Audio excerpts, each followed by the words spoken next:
right. Hello, Sooner Nation. It is the night before NCAA tournament, so it's like Christmas Eve It is. to us. Count the first four.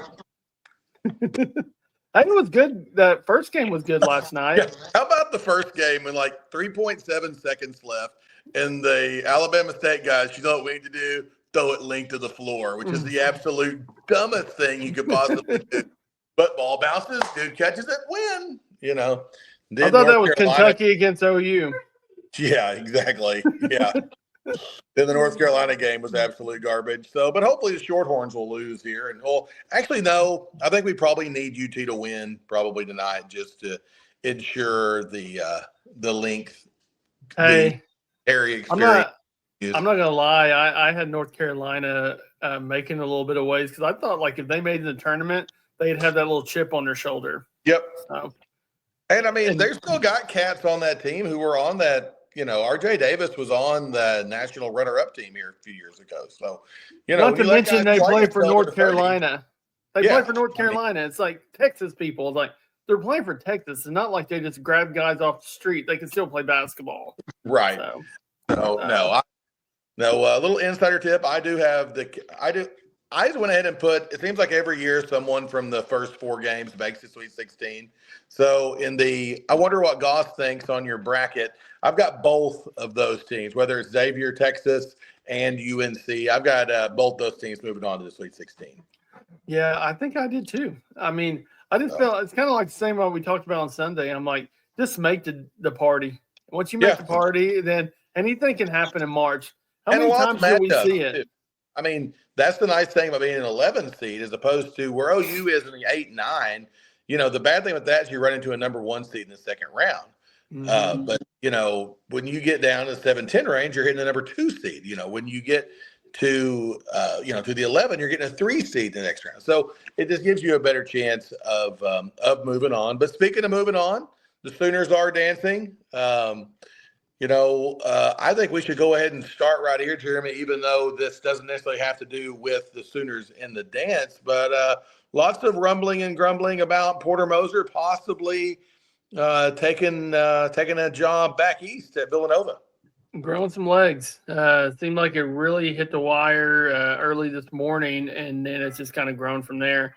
Enough where we need to probably start considering it. And Steve said this a while back. Like, this is probably best case scenario.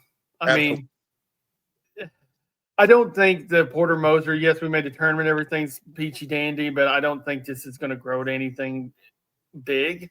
So if he gets a chance to go to Villanova, he'd be stupid not to go there. Right, exactly. So. And it sounds like, to me, Jay Wright is kind of pushing Porter Moser from what I've read. Anyone doesn't know Jay Wright was when Villanova was really, really good. And, Jay Wright was their coach. A lot of people say that my dressing style is very similar to Jay Wright's. We're both suave individuals. That's a joke. I wish my bank account was like Jay Wright. But anyway, supposedly there is the push from Jay Wright for Porter. But the bad thing there is I do think Jay Wright kind of called the shot last time on his successor, and they haven't had that same success. So, to me, Villanova is a prideful program. If you look right across at St. John's, hires Pitino. If you're Villanova, do you really feel like you're fighting fire with fire by going and hiring Porter Moser, going up against Rick Pitino? Not really,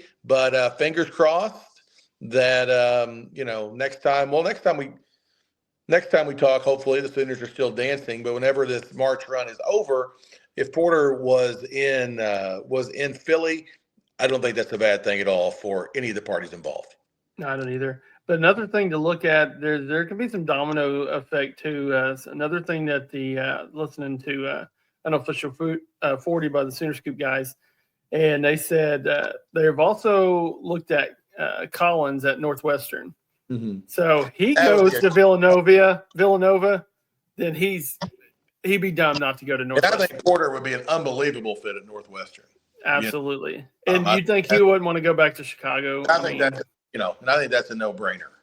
I think that's ultimately that's the end game. And that's the other reason I'm just like, I don't see this being his end game.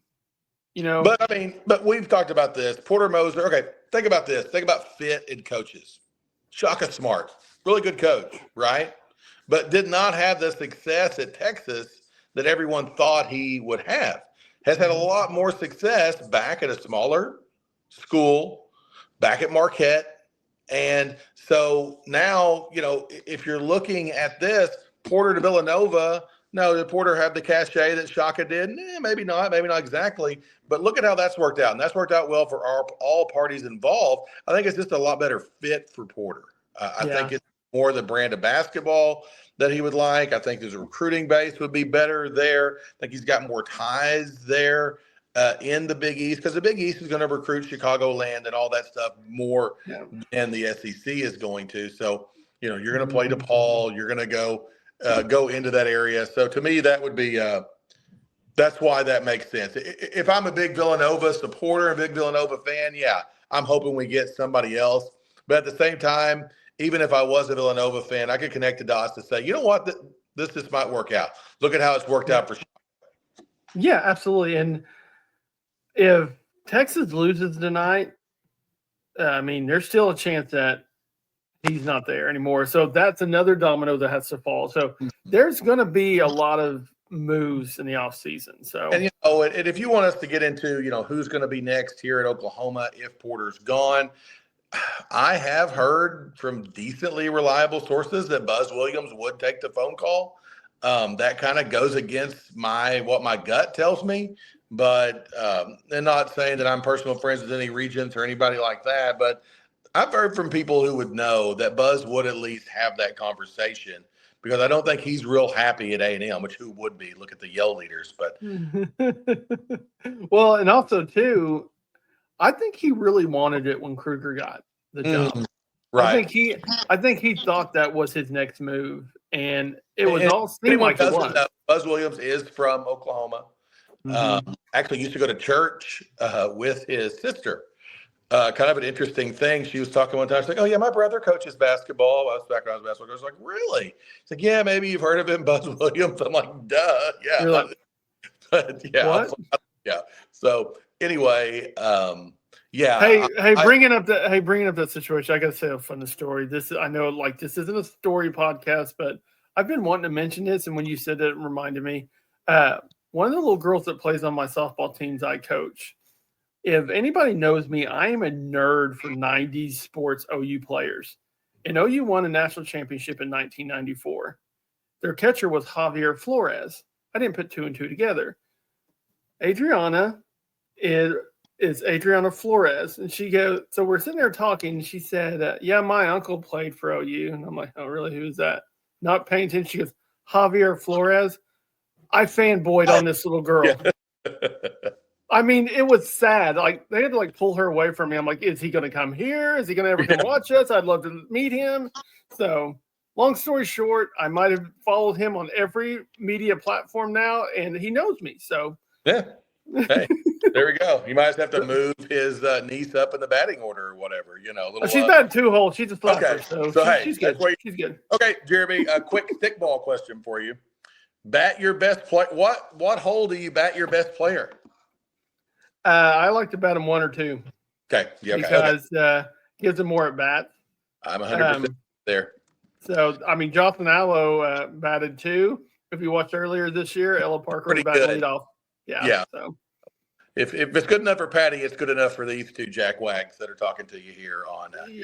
And I can tell you, if you watch a lot of these teams, they don't have the big speedsters a lot of times. Like right now, you have put Dayton and Agbani up at the top because they're really fast. But most of the time, she puts good hitters up there. She's had a luxury with Jada Coleman the last 4 years. So, but yeah. Sorry, we got off on tangent there. I started talking baseball, and I'm like, hey, let's talk softball. And then let's go ahead. But back to the Sooners, back to Porter and Villanova. I do think this is something that will coalesce pretty quick. We are kind of at the time where we're different. The West Virginia guy goes to Indiana, but lots of boxes are getting clicked.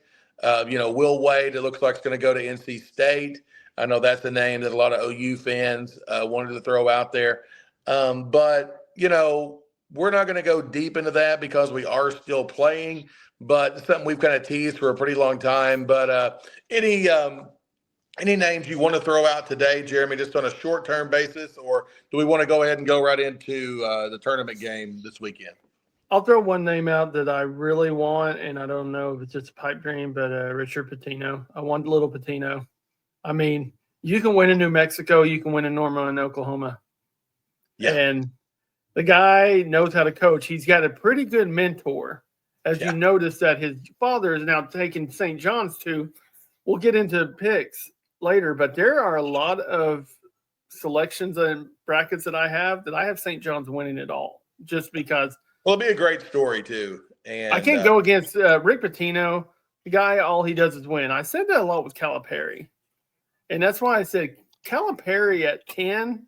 I think another 7. And what are they doing? Would you put Calipari playing each other in the first round, and then if you win, you get Pitino in the next round? I mean, what are we doing? You know why? Because they're setting up that potential matchup. Now you've got these two, it's not stupid because you're in a win-win on that because, you're either going to have Pitino against Self or Pitino against Calipari.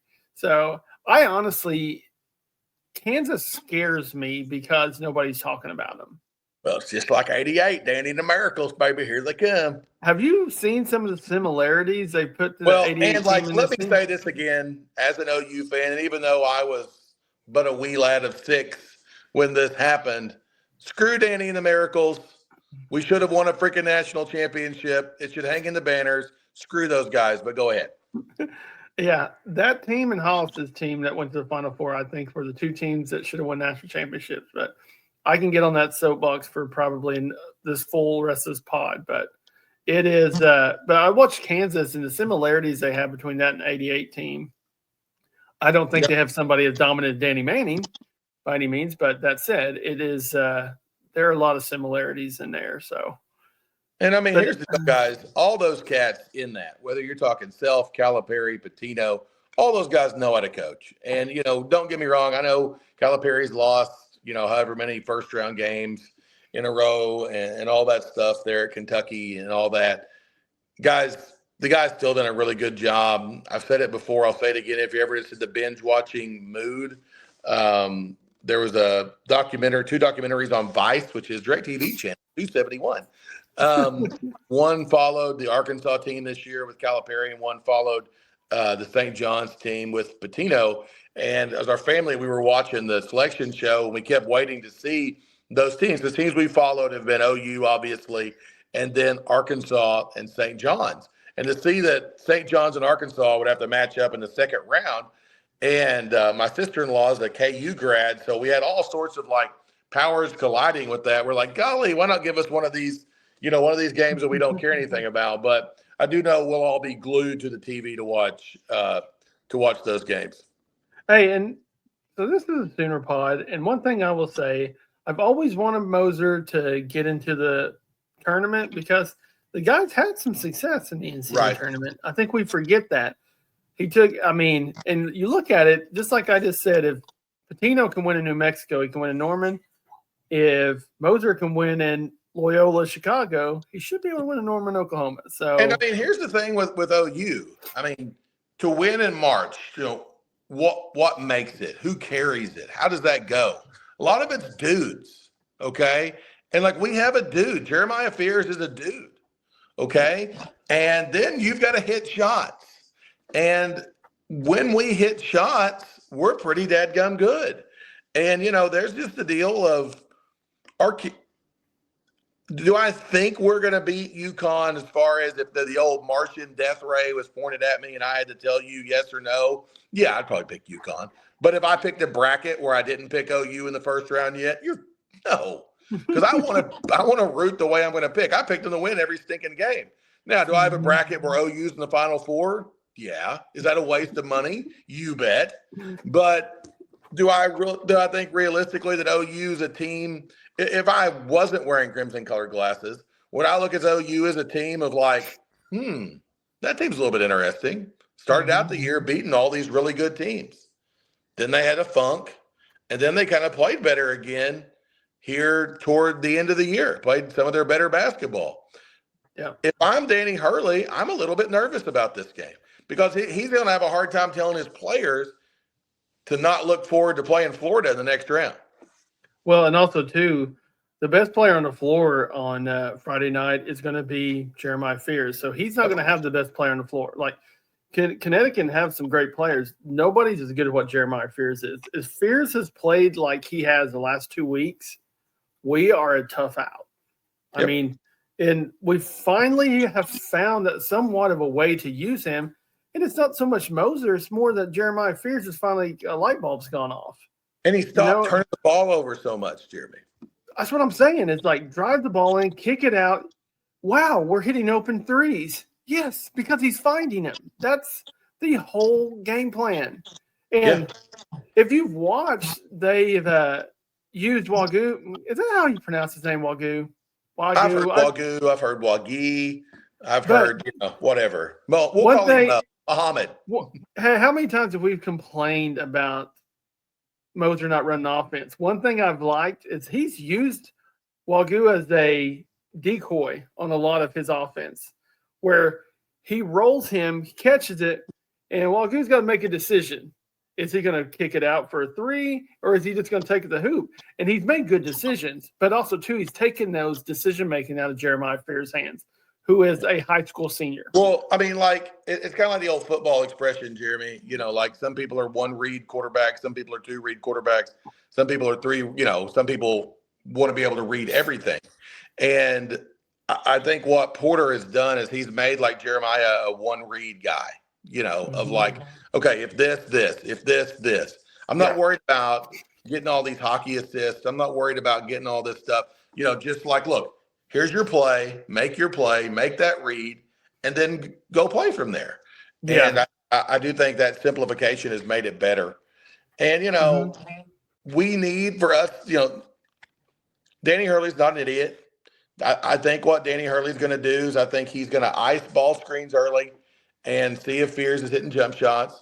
Then I think he's going to mix in trapping some ball screens to get the ball out of his hands quickly too. And I think it's going to be up to the Duke Miles because I don't think he's going to let Goodine just sit there and shoot. I maybe I'm wrong, but I don't think Bryson's going to get a lot of shots. I think it's going to be up to the Duke Miles and the Kobe Elvises to hit some shots. And we need good Jack Moore. No, I agree. And one thing that I think we differ there, I think Goodine is going to get a lot of shots because I don't think they can stop Fears one-on-one, and I really think that's what they're going to double Fears, force him to make mistakes because you're dumb if you don't. They've watched the game film that where Fears has played bad. What happens? He gets pressured and he makes bad decisions. So they're going to trap, like you said, trap off the screens, double team Fears, and Goodine needs to get in those spots where he can get those open looks. And I think he's going to get some, but I mean, they're like you said, they'd be dumb to leave him open. But that said, I just don't know if they can one-on-one handle Fears. And, and I touched a little bit on this Sunday, but I mean, this is not the Connecticut teams that have won the last two national championships. Mm-hmm. They don't have that guard play. They don't. And, if you could only have either good guard play or good post play, every coach is going to pick good guard play just for the simple fact that that's who has the ball in their hands that much. And I really think that OU is better at lead guard, like Jeremy said. And so I think that gives us a legitimate chance to win. Now, do I think there's a world where Hurley speeds things up and we're launching the ball around, turning it over too much? 100%. Do people usually shoot well in these tournament games? No, they don't. But it's something I do like, and I do actually like our tip time. A lot of these tournament games people don't shoot well are the games that aren't as well attended. Mm-hmm.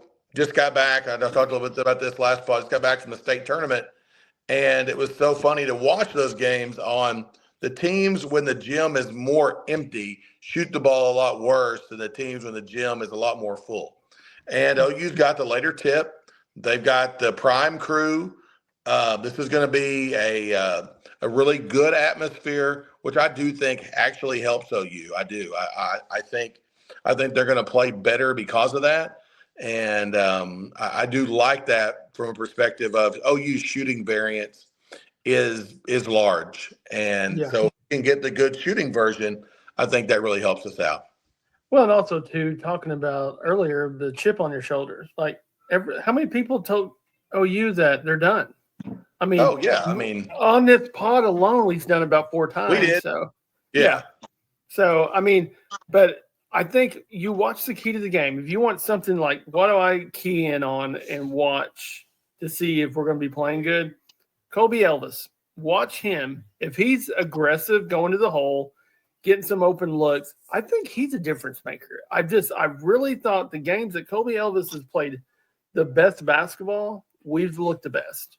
So, and he's getting that little floater in the lane. Those are big plays. I just don't think I did see a stat that OU is was the only SEC team with 2 players who averaged over 15 points with Jalen and Jeremiah. I do think we're going to have a third scorer in this game. I don't think we're going to win, even if those 2 combine for 35 or 40. I do think we're going to need a double-digit night from somebody else, whether that's Bryson hitting 4 threes, Kobe, scoring 12 or 14 points, Duke, Mo scoring. What have you read on Godwin, Jeremy? I haven't really got a definite. You know what? I really hadn't heard anything, and I don't know if it's just because Mo is just killing it, and they're like, "Yeah, if he comes back, comes back." But I'll be honest. I actually searched on Twitter to see if I could see anything, and it just kind of said that he was going to be a game day decision. So I don't really know what that means. I do know Porter has some media availability tomorrow, so I do think some of that will probably come out there. But with the Villanova stuff going on, that's probably going to dominate Porter's press conference anyway, so it may not even be a question. Well, I heard some rumor that he could have probably played against Kentucky.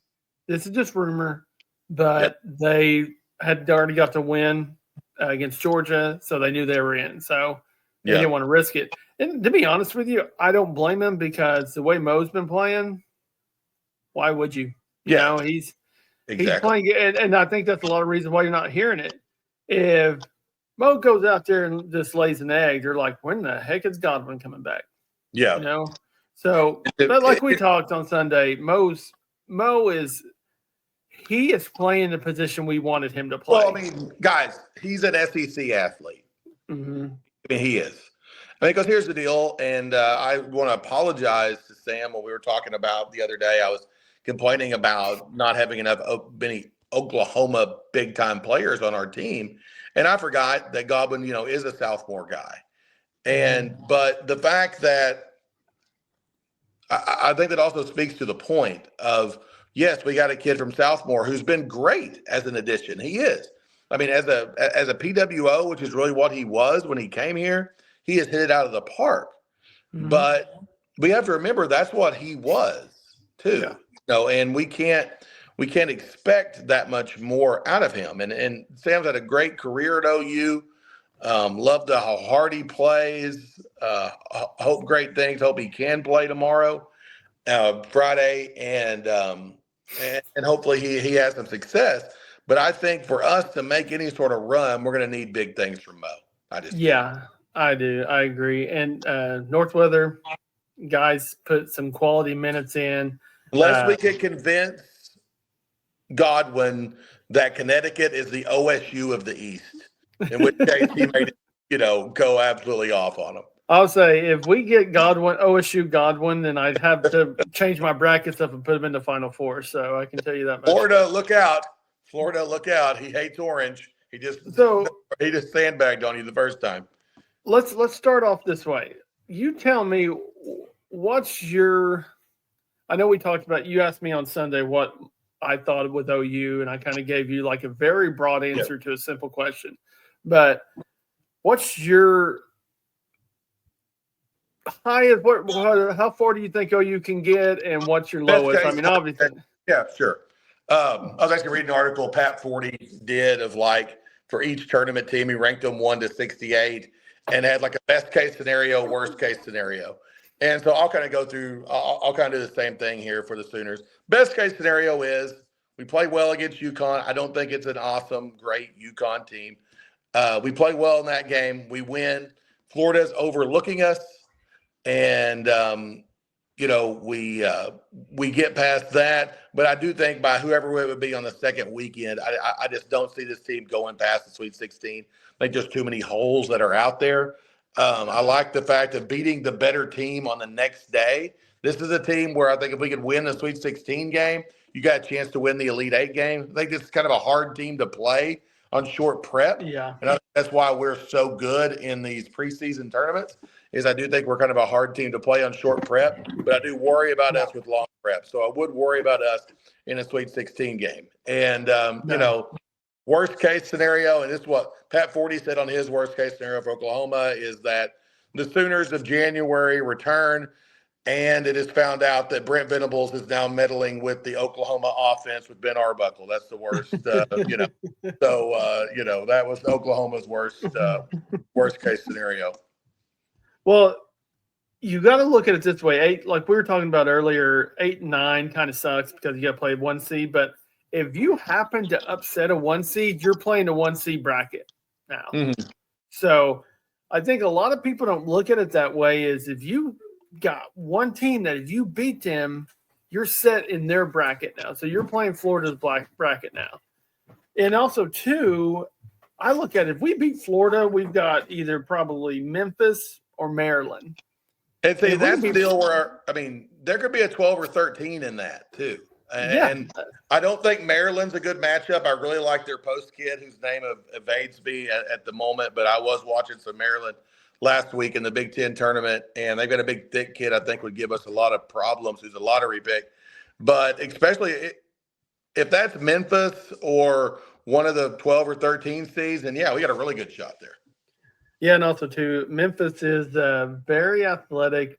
Penny's always got athletic teams. But they're coached by Penny Hardaway. Yeah, that's what I'm saying. It's like who makes Porter Moser look like Dean Smith as a tactician. So, there are. He's listening to this guy. He can probably beat me up, and that's okay. But I don't think Penny. And also, too, what Penny looks at, he doesn't look at X's and O's. He looks at dudes. Jimmy's goes, my friend. Jimmy's. So, but I kind of look at it that way. I said this on Sunday. I said, I don't think we can beat UConn, but I feel like if we beat UConn, we can probably beat Florida just because they've seen us. So they're just, I don't know. I don't have a good feeling about Friday night, but that said, we'll see. I'm just happy to have this conversation. It's just a whole lot more fun. How long have we waited for this? We've got a family brackets thing. Like everybody, I'm in multiple brackets with multiple different people, but this is my immediate family. I was helping my mom pick the bracket earlier. My mom, and I was like, okay, Mom, who do you got in this one? I'm helping her pick it on her phone. And she's like, whispers to me, I'll take OU, but I don't think they'll win. I'm like, thank you too. But, so I appreciate that from Mama Goss, throwing the Sooners a bone. And I was like, Mom, what about OU versus Florida? She's like, oh, honey, no. So, yeah. Yeah, if you know Steve's mom, it is the sweetest woman for her to, that's totally her saying, don't tell anybody that I'm not picking OU. We're going to be like, Linda, what is wrong with you? Have you not listened to our pod? But, no, I think that's so funny. I love your mom to death. She's always been like that. She's like, don't tell anybody this, but Poopy. Yeah, so it's like exactly. Yeah. No, but I don't know. I just feel like if we win Friday night, us going into Sunday, just because we've got game tape on them, we're playing with house money now. Oh, 100%. I even think we're playing with house money on Friday night too. I do get that feeling a little bit. It's like I just don't want us to play like we're just happy to be there. That's I just don't want to get thrilled. That's just what I know. If we're competitive and we lose, I've got no real, and like I said, is this the standards? Is this where we want to be? No, it's not. This is not where we want to be. This is not aspirational. And I can go through rants on here on telling you about how, I've got major concerns about this program going forward because we've got no recruiting ties to the state of Texas. We've got no real recruiting ties to any of the major cities in the South, and we play in the Southeastern Conference. And that's going to be a major, major problem. And but something I do think is a positive thing for the future of the program, and maybe we want to talk a little bit about this. There are some rumblings out there that Oklahoma is looking for a GM for the basketball program as well. So Yeah. I do think that kind of helps buoy the position, whether Porter stays or goes. I do think that will help with some, we'll call this asset management.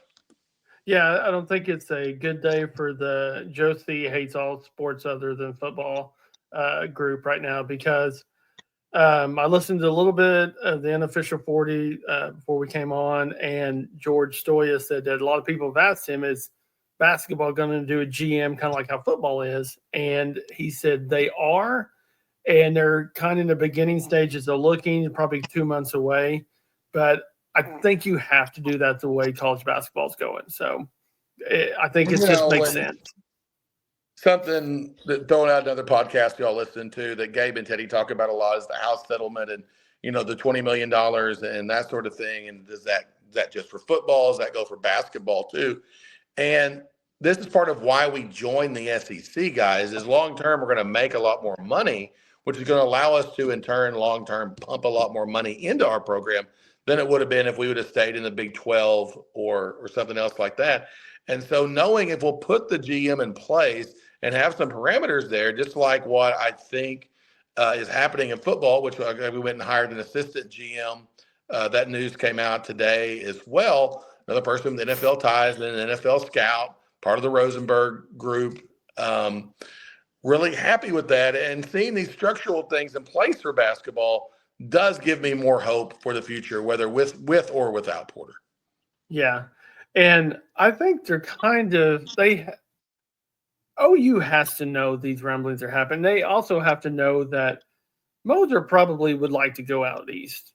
It's just like if I coach, I'm just going to use it. Let's say I coach St. John's and I'm from Oklahoma and there was rumblings about a school in Oklahoma or a school in Texas around that area. Yeah. You're going to obviously see my ears perk up because that's closer to home. I mean, everybody wants to go back home. I mean, that's just the way sports is. That's the way our human nature is. In the end, I want to go back home. So, yeah, it's awesome to go to Norman. Like OU's got, like Steve said many times, we have a very rich basketball program, and it's a program that a lot of people don't give it a lot of credit to. But that's it. We need somebody that can just build on that. And I mean, the answer to all your questions, you hear me say this all the time, the answer to all your questions is money. Mm-hmm. And OC is definitely going to see this is a team fighting for its NCAA tournament lives. And senior night, we're at like 25, 30% capacity. That speaks because we're all frustrated with it. Now, I think myself, Jeremy, a lot of the other people, we're back on right now. And not that we ever jumped off. And we've said, look, and I'll say this again, I understand the reason people didn't go. But I also know that, like, we need to root for OU to win because that's always a good thing. There's a difference. Mm-hmm. But whether, just making this run doesn't solve all of the issues that we have. And let's hope that whether it's Porter or preferably somebody else, those issues are beginning to have solutions as we go forward. Because if we can't embrace our entire donor base, which Ryan talked to us about when he was on here a few weeks ago, then we're never going to maximize Oklahoma basketball. And Jerry and I lost to the Sooner Nation. We want that maximized. Yeah, and it's just like every tournament I pick, it usually has Kelvin's Houston Cougars going a long ways because how many people wanted Kelvin gone when he was here? Like he's just losing in the first round. And then he left and like, wow, we had it better than we thought. And I feel that's going to be kind of how it was with Gary Gibbs when he left OU. I'm kind of showing my age a little bit, but in the 90s when Gary Gibbs left, we were like, good. Yeah. He's not Switzer. Yeah. And then we didn't win again until Stoops came. So it's just there are a lot of outside things that we need to fix as a program. And like I said on Sunday, hopefully we're looking at it and saying we need to fix this. We need, like we're not satisfied. That's one thing I don't No, want us to be. that's not it. So Let's be excited. Let's enjoy the run as long as it lasts, but understand that we are not there, and hopefully we can get there. But speaking of people who are there, softball, Jeremy. Let's go softball winning losing update. yeah. Softball number of losses. I said 5 or 6. No. Right now, how many do we have? Oh, 0. Yeah. Sorry. I'm sorry. Yeah. I'm thinking of like what Yeah, I need to like, say because there's so many things I watched that softball game this last weekend. I said, look, we're not there's going to so go many undefeated. touchdowns. I mean, that's not going to happen. If we do, you will not be able to get our softball fans' heads through the door. But it'd be really freaking cool if we did. Yeah. But honestly, you look at it this last weekend, our pitching wasn't there. We obviously found our stud. We know now. Sam Landry is our Jordy Ball, is our Kelly Maxwell going forward. It's good to get that right now before the College World Series, because when you get the College World Series, you can pitch these girls every game. Yeah. Patty's not going to – if you watch when these series happen, Patty is going to pitch Sam one game. Yeah. Because she knows in the long run when he gets to the playoff time. Like you did on Sunday, you use her to finish out that third game, probably if you need to, if you see a chance, hey, we can go ahead and get this win. I think she's going to do that. But, another – Texas looks really good too. I mean, we're not the only good team in the SEC, unfortunately. Florida finally took one from Texas, but those 3 teams are going to stay up. And not to even mention, you still have Tennessee, still have Alabama, Georgia's good, Kentucky. Like, SEC softball is stacked. Yeah, I mean, like I said last week, and I the SEC tried to create a football super conference, and in doing so, made the absolute mega conference and pretty much everything else as well. So, not to mention that we thought South Carolina was going to be one of our easy games. Now they're our top 10 team. So right, exactly. So what do you do? Speaking of South Carolina, baseball, series win. Any series win is a good win.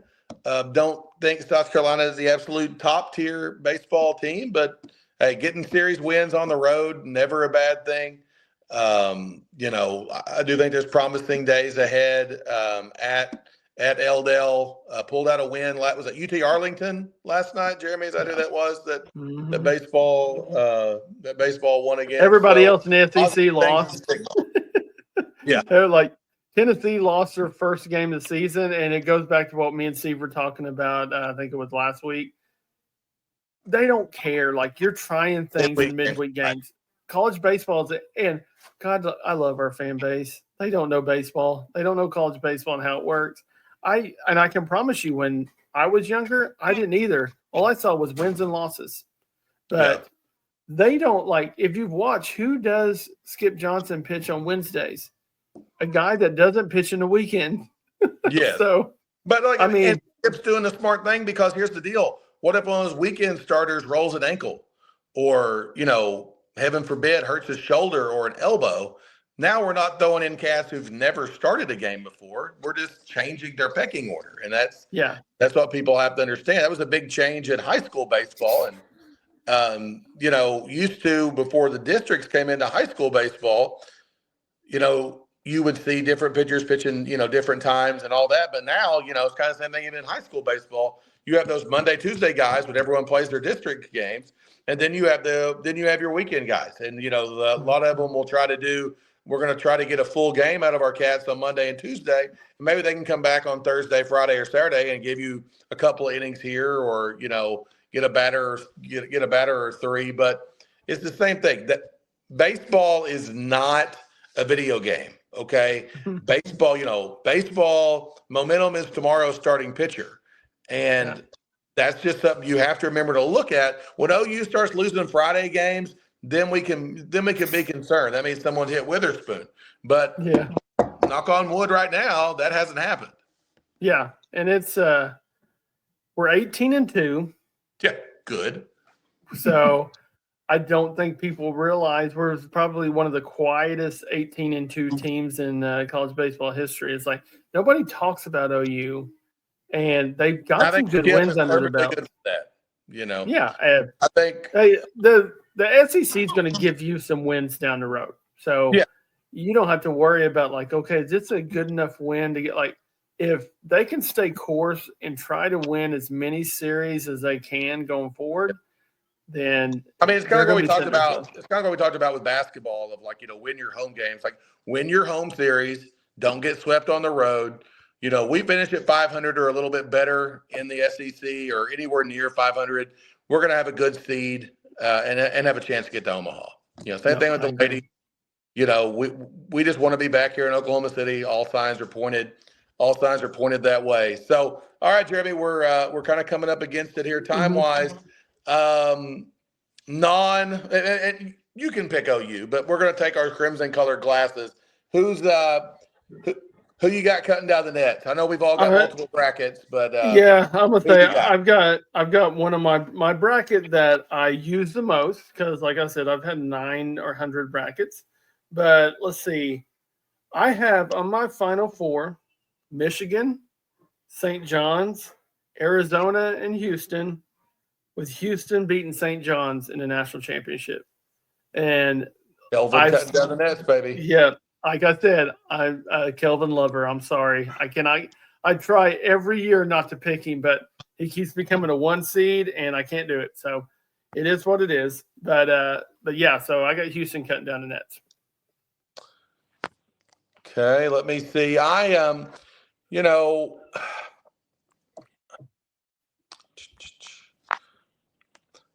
got Michigan State, St. John's, Duke, and Tennessee is who I've got. And I've got Duke cutting it down just because when he's been healthy, Cooper Flagg has been an absolute dude. Now, the scary thing about Duke is the ACC has been terrible. So we don't know how good they are. So who knows how that's going to work out. Would love to see Patino win another one. Would love to see Tom Izzo win another one. Voted with my heart on some of this stuff as well. But whatever it is, we're all rooting for the Sooners on Friday night. And so before we sign off, I want to thank everyone. Our Sunday pod actually was was the best viewed pod that we've had in quite a while. So if the Sooners pull out a win, Jeremy and I will try to squeeze something together short. Before the game on Sunday, we'll try to fit it in. We'll try to get something out there before the game on Sunday. So hopefully we're doing another one of those. But anything else, Jeremy, before we sign off? Man, no, like Steve said, we appreciate everybody listening. This is exciting. This is what we wanted. Like Steve said a while ago, all we wanted to do is it's fun to actually get to talk about the college basketball with the Sooners. And it's been so long. I was picking one of my brackets. I'm like, oh yeah, OU's in it. So it's awesome. So if you're not following us on or subscribe to us on YouTube, please do. We're almost to 100. I saw like 96. Hey, every week we get one more. So let's just go ahead and get us to 100 and get it over with so we can move on to 200. So, but we appreciate all the support. Like Steve said, if we win on Friday, we'll get on here on Sunday before the game and hopefully talk about a chance to go to the Sweet 16. So that'd be awesome. All right, until next time, Boomer Sooner. Boomer.